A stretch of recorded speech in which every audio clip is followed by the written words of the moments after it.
තෙරුවන් සරණ ප්‍රාර්ථනා කරනවා සියලුම දෙනාට.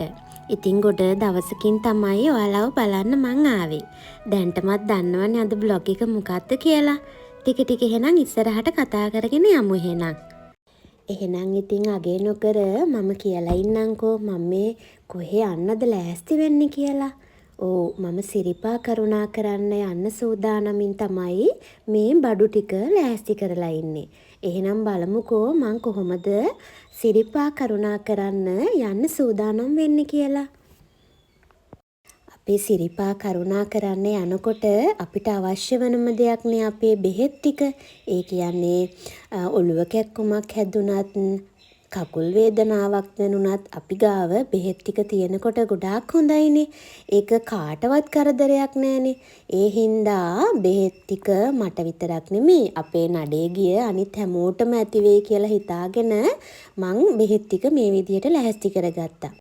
ඉතින් ඔයාලා මේ දකින්නේ සිරිපා වන්දනාවේදී ඕන කරන ඇඳුම් පැළඳුම් ටික මම ලෑස්ති කරගන්න විදිය. ඒ කියන්නේ ජර්සි එකක්, අයිස් කැප් එකක්, ඒ දේවල් මම සේරම ලෑස්ති කරගෙන තමයි ගියේ. මේ විදියට තමයි මම ඇඳුම් ටික ලෑස්ති කරගත්තේ.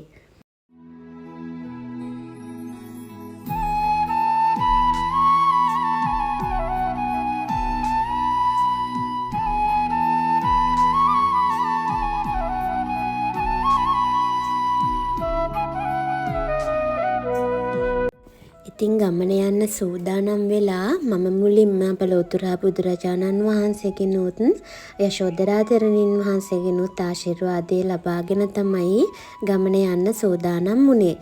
ඉතින් මේ ගමන යන්න අස්බනුයි චූටි පුතයි ආවේ නැහැ. ඒ දෙන්න නැතුව මුල්ම වන්දනාව තමයි මම මේ යන්න සූදානම් වෙන්නේ. මම යනකොටත් ඉතින් චූටි පුතා නිදාගෙන තමයි හිටියේ. පුංචි දුකක් තියෙනවා ඒ වගේම සතුටුයි. ඉතින් ඉක්මනින් අපි තුන්දෙනාටත් සිරිපා කරුණාව කරන්න ලැබෙන්න කියලා මම ප්‍රාර්ථනා කරනවා.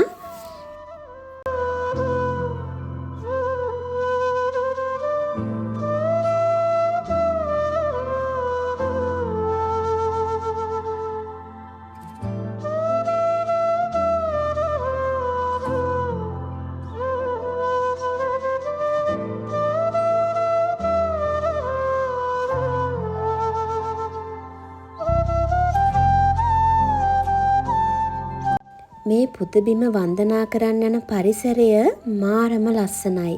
බලන අත කඳුපන්ති. ඒ වගේම කොළ පාට පරිසරය. ලාවට මීදුමෙන් වැහිලා එන ඒ සීතල හුළඟ ඇඟට මාරම සනීපයක් ගෙනෙනවා. මම ගොඩක්ම ආස කරන දෙයක් තමයි මේ කොළ පාට දසුන් මගේ ඇස් දෙකට දකින්න. ඒ දේවල් දකිනකොට ඇස් දෙක මාරම විදියට සුවපත් වෙනවා. ඒ කියන්නේ අපේ මනසත් හිතත් සුවපත් වෙනවා. ඉතින් මේ හැම දෙයකින්ම අපේ මනස සුවපත් කරගෙන අපි දවල් වෙනකොට සිරිපාද අඩවියට ආවා.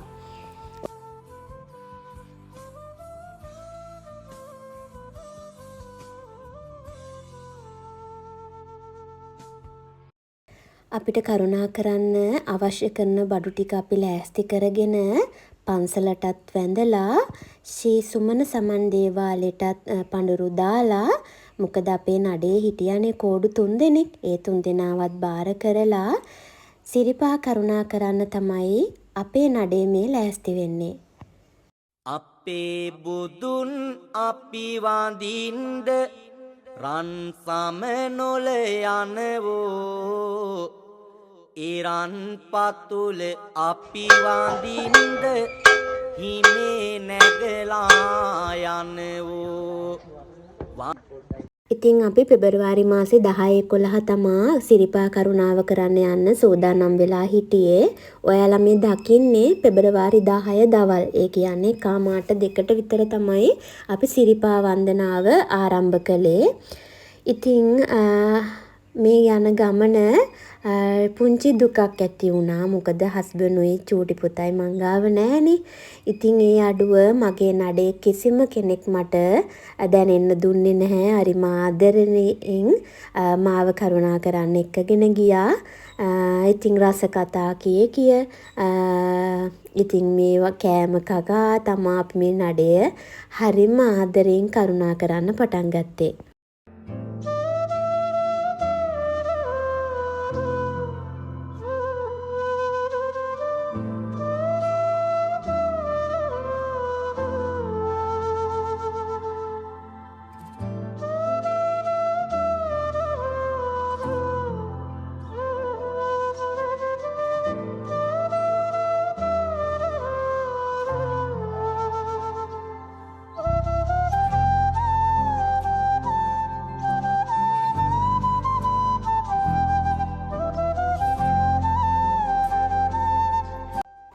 ඉතින් අපේ සිරිපා කරුණාවේ කෝඩු 3 දෙනෙක් හිටියානේ. ඒ කෝඩු 3 දෙනාගේ චාරිත්‍ර මේ විදියට කරලා අපිත් සීත ගඟුලෙන් මූණකට හොදගෙන හරිම හිතේ භක්තියෙන් කරුණාව ආරම්භ කරන්න තමයි ආයෙත් මේ සෝදානම.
ඉතින් මේ වෙනකොටත් දවල් වෙලා හින්දා අපි හැමෝම අම්බලමකින් නැවතිලා ගෙනාපු දවල් කෑම ටිකත් කාලා ඉවර වෙලා ටික ඉස්සරහට යනකොට අපිට හම්බෙනවා මේ සිද්ධාලේපයෙන් කරන ඖෂධීය හල.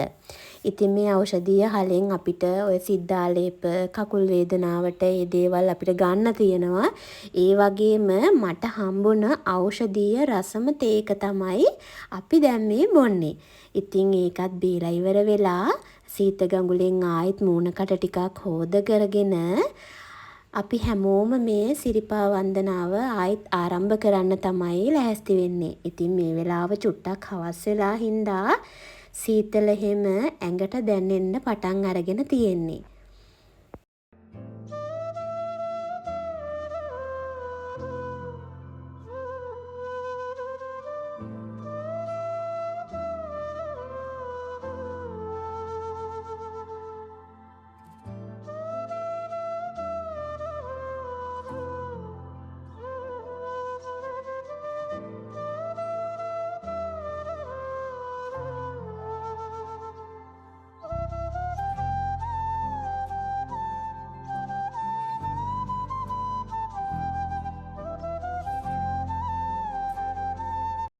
ඉතින් මේ වෙනකොට ටිකක් හවස් වෙලා හින්දා මම ඔයාලට කිව්වේ සීතල ටික දැනෙන්න පටන් අරන් තියෙන්නේ කියලා. එතකොට අපි කරුණාවේ මැද හරියක්ම ඇවිත් තියෙන්නේ. ඔයාලට පේනවා ඇතිව අපිට උඩමළුව පේනවා. ඉතින් සීතලට අවශ්‍ය කරන ඇඳුනුත් ඇඳගෙන ඔහොමම හිතේ භක්තියෙන් හරිම ආදරණයෙන් ආයෙමත් කරුණාව ආරම්භ කළා. බුද්ධං සරණේ සිරස දාරාගෙන ධම්මං සරණේ සිත පහ ඔයාලා මේ දකින්නේ ඉන්දිකටු පාන ළඟට අපි කරුණා කරපු විදිය. එතෙන්දිත් අපේ කෝඩු 3 දෙනා පහන් එහෙම පත්තු කරලා ඒ චාරිත්‍ර ටික ඒ විදියට කරලා ඉන්දිකට්ටයි නූලයි හෙතන රඳවලා ඒ දේවල් සිහිපත් කරලා බුදුන්ගේ සරණින් බුදුන්ගේ පිහිටෙන් අපි ආයෙමත් සිරිපා කරුණාව කරන්න ආරම්භ කළා.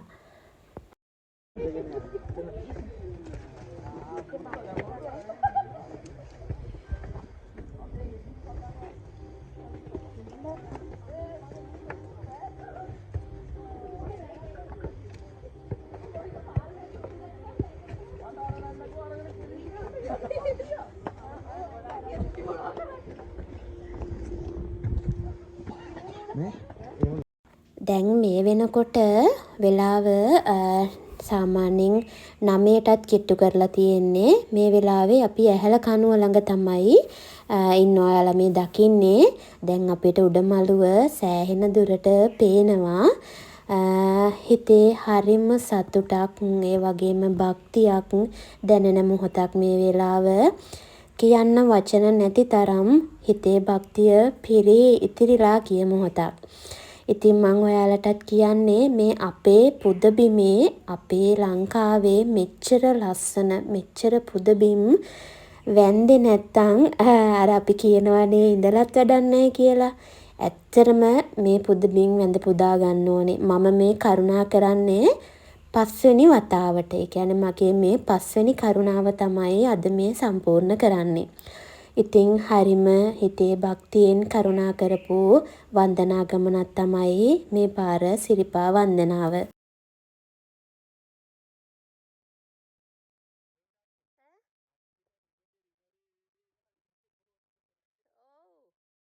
ශ්‍රීපාදයේ කරුණා කරපු වාරගාන උඩමළුවේ මේ ඝණ්ඨාරය හරිම භක්තියෙන් නාද කරලා අපි හැමෝම උඩමළුවේ පහන් මල් පහන් පූජා කරලා උඩ තේවාවටත් අපි ඉඳලා ටිකක් ගිමන් අරින්න තමයි මේ ලැහැස්ති වෙන්නේ. බුද්ධං සරණේ සිරස දාරාගෙන. ඉතින් අපේ නඩේ හැමෝම ටිකක් ගිමන් ඇරලා ඉවර වෙලා අපි හැමෝම මේ සූදානම් වෙන්නේ පාන්දර ඉර සේවය බලන්න. ඉර සේවය 6යි කාල 6:00 විතර වෙද්දී අපිට බලන්න පුළුවන් වුණා. අපි ඉතින් ඉර සේවය බලලා ඉවර වෙලා අපේ නඩේ හැමෝම ආයෙමත් පරිස්සමට පල්ලම් බහින්න තමයි මේ සූදානම් වෙන්නේ. ඉතින් මේ කරුණාව හැමෝම කරුණා කරන්න ඕන වන්දනාවක්. ඇත්තටම හිතේ භක්තියෙන් කරුණා කරන්න, හිතේ ශ්‍රද්ධාවෙන් කරුණා කරන්න. හරිම සුන්දර කරුණාවක්. මට නම් කවදාවත් මගේ ජීවිතේට අමතක වෙන්නේ නැති වාර 5 මම සම්පූර්ණ කළා. ඉතින් මට නැවතත් මටත් මගේ හස්බන්ඩ්ටත් මගේ චූටි පැටියටත් අපි 3 දෙනාටම එකතු වෙලා කරුණා කරන්න ආයෙමත් ලැබෙන්න කියලා ප්‍රාර්ථනා කරන ගමන් තමයි අපි මේ පල්ලම් බහින්නේ. ඉතින් හැමෝටම තෙරුවන් සරණ ප්‍රාර්ථනා කරන ගමන් අද vlog එක මේ විදියට මම අවසන් කරනවා. හැමෝටම තෙරුවන් සරණ ප්‍රාර්ථනා කරනවා. මම නදී. අපේ බුදුන් අපි වැන්දා පෙරලි පෙරලි අපි වැන්දා මැණික් පතුල අපි වැන්දා කෝඩු සමග අපි වැන්දා මැණික් පතුල අපි වැන්දා කෝඩු සමග අපි වැන්දා